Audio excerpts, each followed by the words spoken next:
Thank you for listening to Open Heart with Lisa, where his heart matters. I'm so glad you tuned in, and I just want to go over what Open Heart with Lisa is and what Open Heart with Lisa is not. Open Heart with Lisa is not a therapy session with a psychologist, a psychiatrist, or even a marriage counselor. I'm not either of those. But what I've decided to do was give men an opportunity to have candid discussion, primarily focusing on their relationship and their life issues from the male's perspective.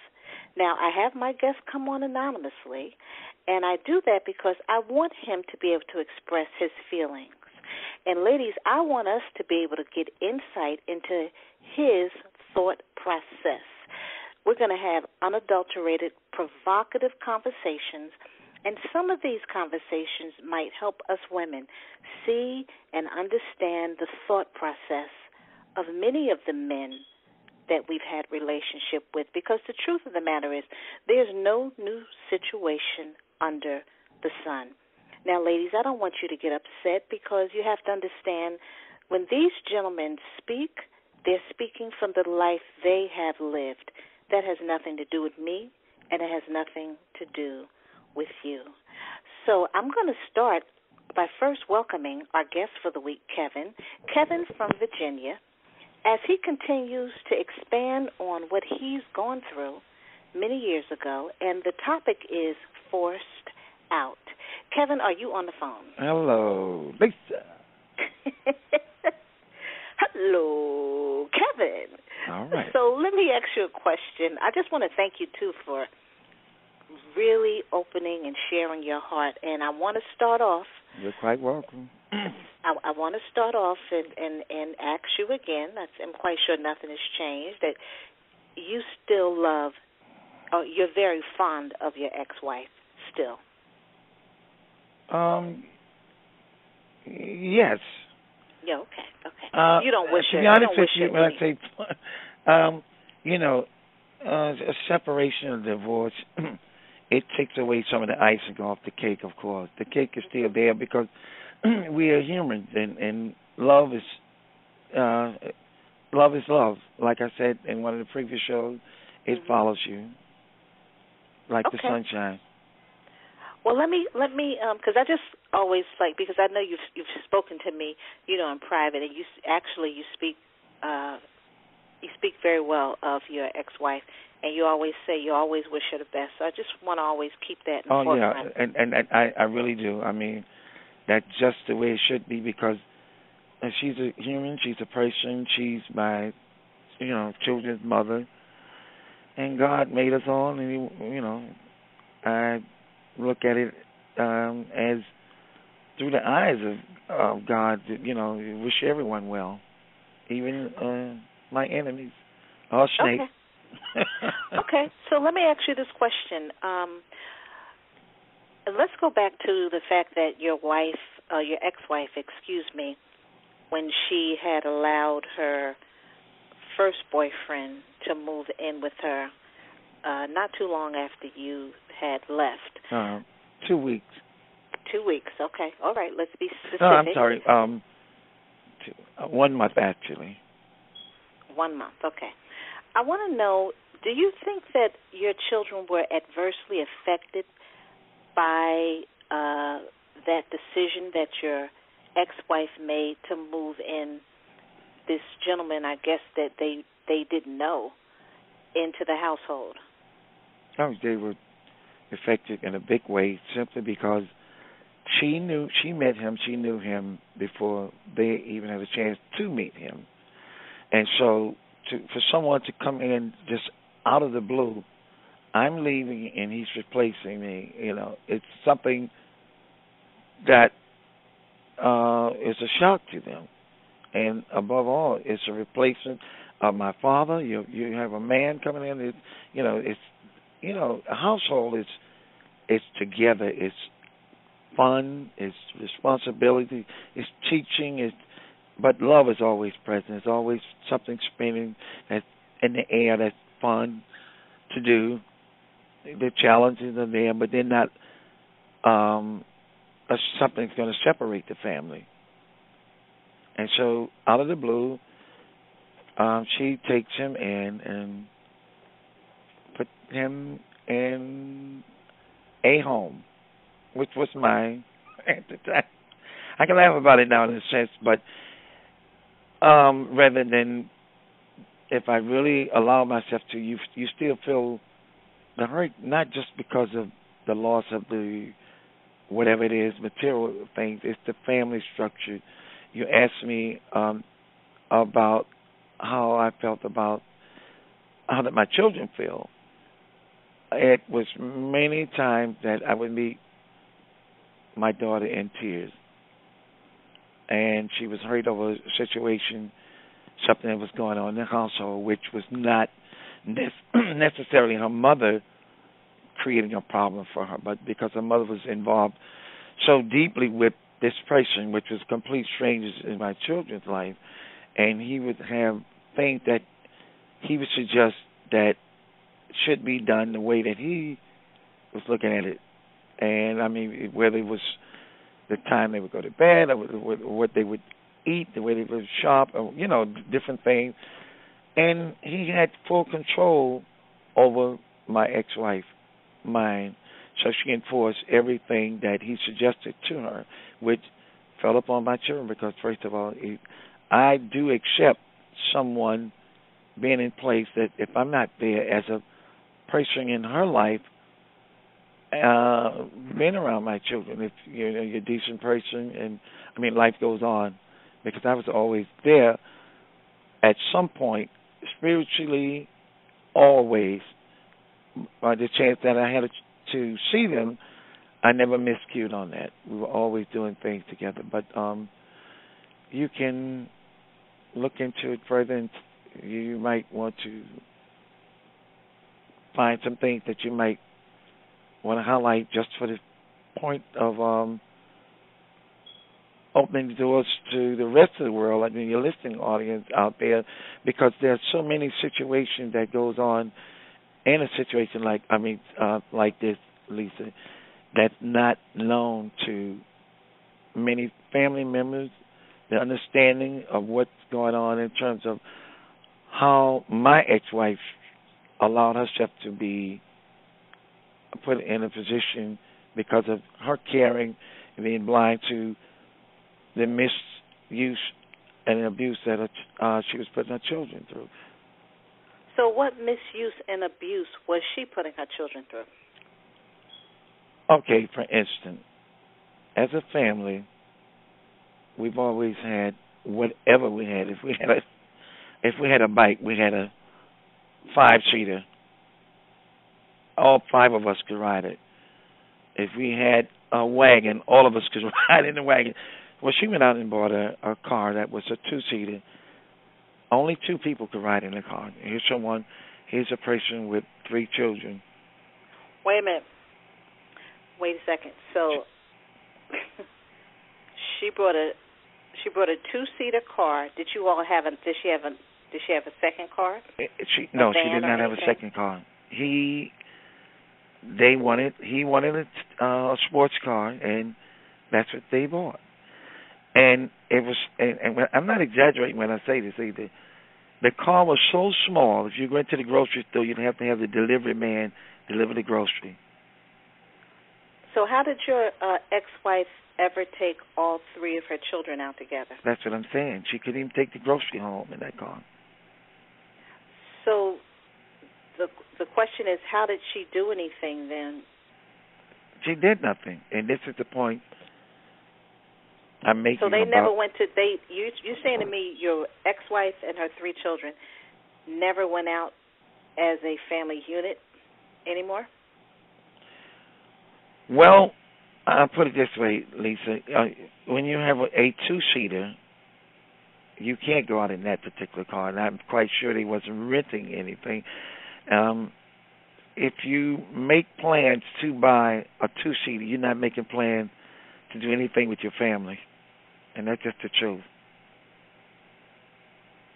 Because it's an added expense, it's an inconvenience.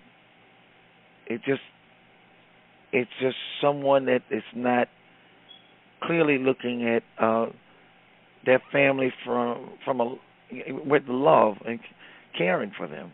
It's just like So what you're saying to me is then, because that's why I just want you to say this. So as a unit, your ex-wife was never able to take her 3 children out with her together. So well, what did they ever do together then?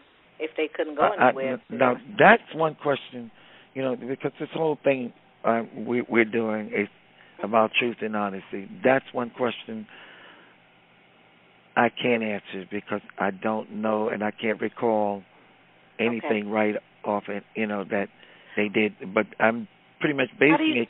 How did your children feel about their mother having a sports car as opposed to a car that they could all travel in together? Did they ever tell you? Besides the sports car, what we're saying, Mm-hmm. it was the neighborhood, the community. It was so embarrassing. They were so hurt over that. My daughter, she said, when everyone is talking about, your mother has a sports car with 2 seats, and 3 children. I mean, it went beyond just the fact of the car. It was the embarrassment to the children. They were quite aware of that, because people were talking, everyone in the community, if they had a family, they had some type of if they had a small car, they had a family car, and my ex-wife was the only one that had a car. It was just one car and 5 people, and so that car was only used for the both of them, the boyfriend and herself. Did you ever want to? Well, let me ask you a question. So, how did you pick your children up? How did you go to the house? Did you take public transportation? Did you drive? Oh, I had my transportation, and it was big enough to carry, everybody. Okay. I would go out there and pick them up. Every other week, and so once the car I went out, that when you were with your ex-wife and you left, did you take the car with you? Oh, yes. And then what transportation did she have? Well, she didn't really need any transportation in terms of, it's my car, first of all. Okay. And, she was serving the boyfriend that she was seeing, and so I'm not that weak and blind and foolish. I knew that at this point, what was mine, I didn't want to try to take anything that would hurt the family. For instance, we purchased the house and we were supposed to move in a certain date, and the contractor found out that the correct wiring and fireproof sheetrock was used, so there was a delay in that. So at that time, that's when I left. We separated because she was seeing someone else, and so what happened was I was able to speak to the mortgage people and explain. She asked me why I wanted to pull out of it. I explained. I said, we're going to separate. I said, but however, I don't want to stop her from getting a house because, I have children. We have 3 children, and so she had to reapply. They sent me back the little deposit and stuff like that, and she did get it. And so the boyfriend was in on that, which he was primarily there just because of he had the job status that would qualify her to keep the house. But money-wise, I found out he didn't contribute nothing, a few $100, less than $500. Well, did you ever want to get custody of your children? Did you ever think about that? I had my son with me. I picked him up, and I got him registered in a school, which was something new at the time, a pilot school. When I say pilot, it was like, I guess it was in the testing stages. Only 136 students in this school, and they had cultural everything, computer science and stuff. So he was accepted, and out of the blue, she waited a while without confronting me that she wanted my son to come be with her. And so out of the blue one night, I was working at night,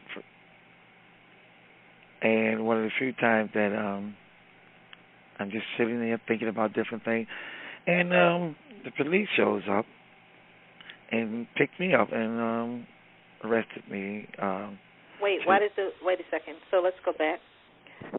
When you said you had your son, you took your son without permission. Why would the police come to arrest you? I don't understand that. Okay, let me be clear about that. I would pick my son up every other week.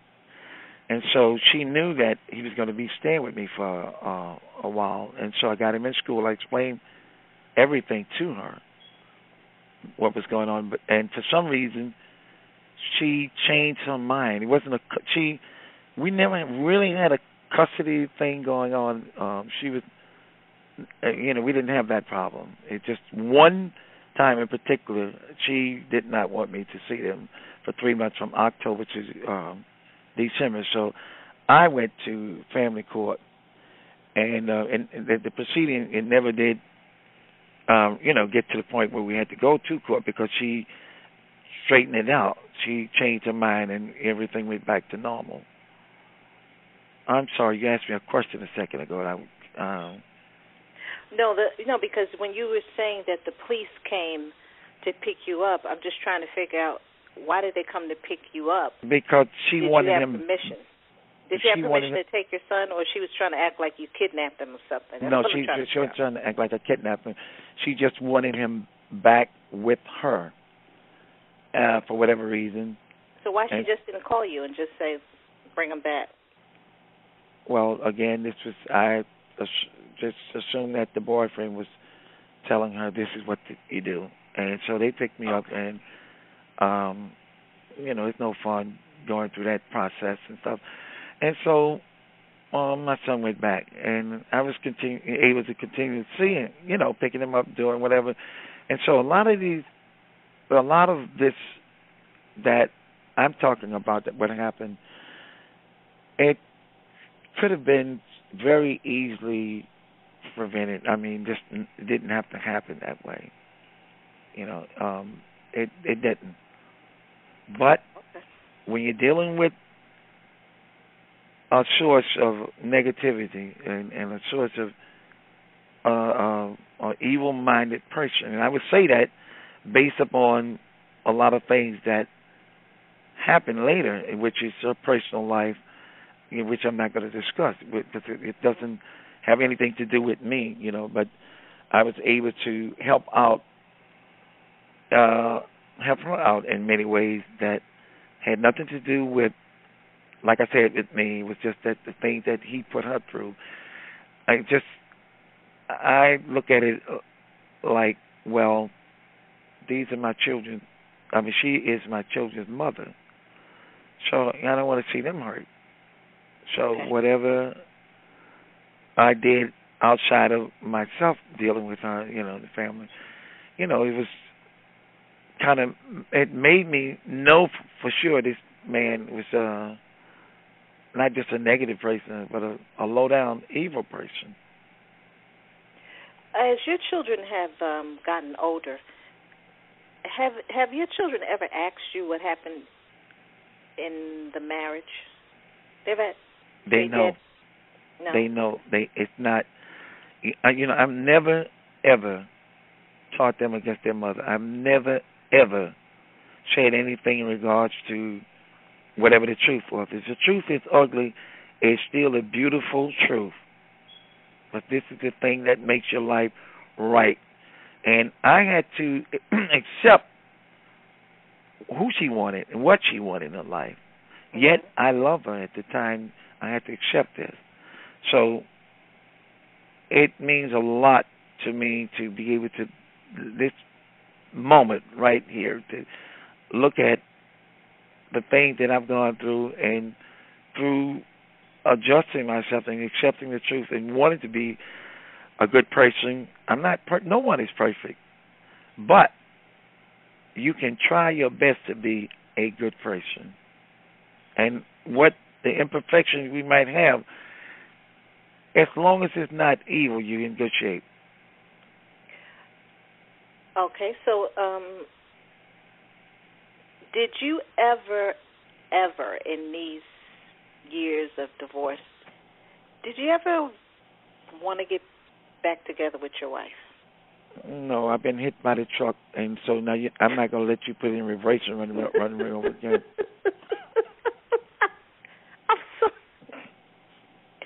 I'm sorry. You know I'm not laughing because it's funny. Sometimes you just say some funny things. Well, I mean, you've been hit by a dump truck, not even a Mack truck. And so you're going to say, hey, you didn't get me good. You just put it in reverse, just roll over me. That's not going to happen. I'm sorry. I really don't mean to laugh, but I'm not laughing because you were at a place that you didn't want to get back together with your wife. It's just the way that you said that. Well, Lisa, it's the absolute truth. I mean, I'm saying it like that, but that is what I see myself being destroyed by. A big tractor trailer, a dump truck ran over, and I love you, and I'm still here with my heart. Run over me again. Maybe oh no. No. No.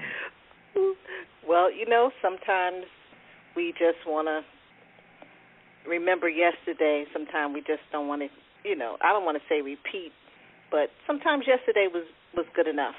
Yeah. And well, I just want to say to people that are listening, losing someone you love it's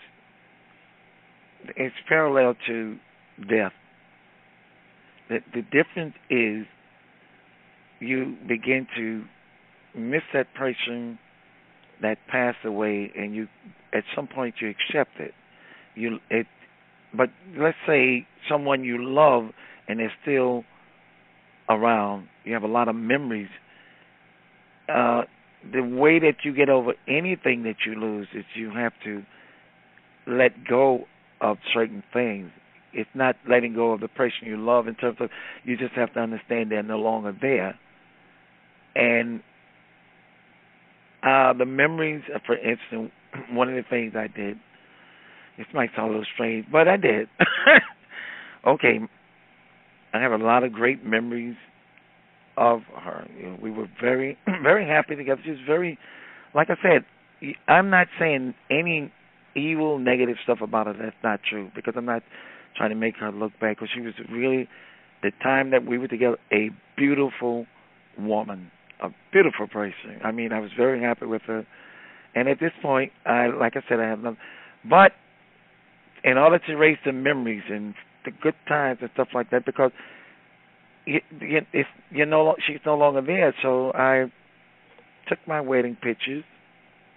Now, a lot of people might say, oh, that's mean and stuff. But this is what helped me. And life is about, and you know how you have your arms around someone and they're standing together? Right. Well, if you see my picture, you just see me standing there with my arms hanging in the air. Okay. I took them pictures. So you're saying, like, after the relation, you did this when you were trying to get over your relationship, or you did this years later? Because, you're looking at, wow, this and that. I feel, this is my personal opinion, I don't need to hang on to something that is not for me. Right. Okay, can I ask you a question? Mm-hmm. We're going to be coming to a close in about 6 minutes. I'm just curious. Can you name two things that you miss about your wife? Now, can I say it again? Can you name two things that you miss about your wife? Oh, I can name several things. Name them. Okay, she was one. She was I'm saying was, right? She's still around, but I don't know what she is now. But I know what you mean. He was a fun person, not a materialistic person.